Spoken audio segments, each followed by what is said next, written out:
देश विदेशातील ताज्या आणि महत्त्वाच्या घडामोडी, राजकारण, अर्थव्यवस्था आणि समाजातील प्रत्येक बातमी. सत्य, स्पष्ट आणि निर्भीड पत्रकारिता. आपण पाहत आहात N Marathi news. Surat Nagpur highway जो जळगाव शहराला बायपास केलेला आहे आवाने आणि आसोद्याकडनं तो पुढे जाऊन भुसावळकडे मिळालेला आहे. हा हायवे मागच्याच वर्षी बनला. एकाच वर्षामध्ये हा हायवेची ही अवस्था झालेली आहे. बघा, ही अवस्था झालेली आहे.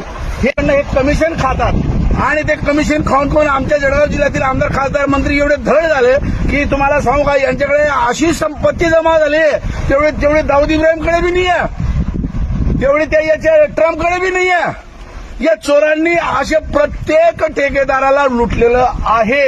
आणि मग आमचे राजकीय आमदार, खासदार आणि मंत्री जे असतात हे लाच घेतात, शिंदेचे आमदार, आणि हे लाच घेतल्यामुळे आमचे ठेकेदार म्हणतात मला जर समजा 100 कोटी मिळाले तर माझे 40 कोटी या राजकीय चोरांना वाटण्यात जातात. मग मी पूल कसे काय बनवू एस्टिमेट नुसार?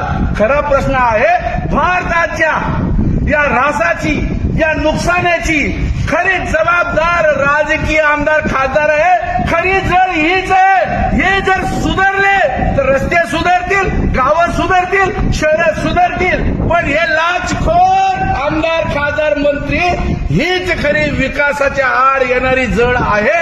आणि ही जड सुधारून काढली पाहिजे, तरच हा तुमचा विकास होईल, तरच तुमचे रस्ते, तरच तुमच्या पाण्याची टाकं, तुम्ही धरणं, तुमचे तलाव टिकेल. अदरवाईज हे असंच तुटत राहील. आमदार, खासदार येतील आणि या ठिकाणी फोटो काढतील, फातूर मातूर बोलतील, बघा मी त्या ठिकाणी जाऊन आले की नाही. स्मिताताई